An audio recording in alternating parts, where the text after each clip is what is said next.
All India rankers ETV win లో stream అవుతుంది. Total 7 episodes, ఒక్కో ఎపిసోడ్ ఒక 40 మినిట్స్ వరకు ఉంటుంది. ఇంక ఈ సిరీస్ చూసాక నాకు ఎలా అనిపించిందంటే నచ్చింది.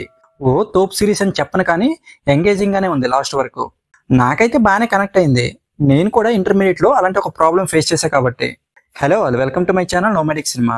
ఏదో ఒక పాయింట్ లో మనం కూడా కనెక్ట్ అవుతాం అక్కడ సిచ్యువేషన్స్ కి. అలా కనెక్ట్ అవ్వలేదంటే ఈ సిరీస్ మీకు నచ్చకపోవచ్చు. ఫస్ట్ 4 ఎపిసోడ్స్ వరకు కొంచెం ఫన్నీగా అలా వెళ్ళిపోయింది. హాస్టల్ లైఫ్ అదంతా బాగానే చూపించారు. అలాగే లాస్ట్ 3 ఎపిసోడ్స్ కొంచెం ఎమోషనల్ గా తీసుకెళ్లారు. లాస్ట్ క్లైమాక్స్ లో ఒక సీన్ ఉంటుంది, అది ఎక్కువగా న్యూస్ లో చూస్తుంటాం.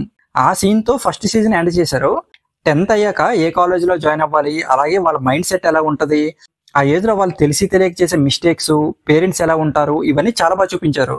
అలాగే అర్జున్, ఇమ్రాన్ రాజు క్యారెక్టర్ లో చేసిన వీళ్ళు ముగ్గురు కూడా చాలా బాగా చేశారు. Colour photo director Sandeep character కూడా చాలా బాగుంది.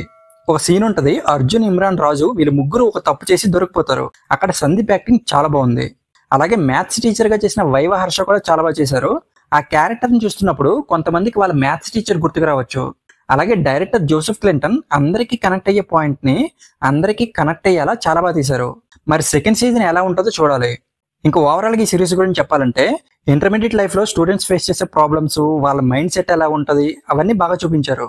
కొంతమందికి ఫస్ట్ 4 ఎపిసోడ్స్ కనెక్ట్ అవ్వచ్చు, కొంతమందికి లాస్ట్ 3 ఎపిసోడ్స్ కనెక్ట్ అవ్వచ్చు. కనెక్ట్ అయితే మాత్రం ఈ సిరీస్ నచ్చుతుంది.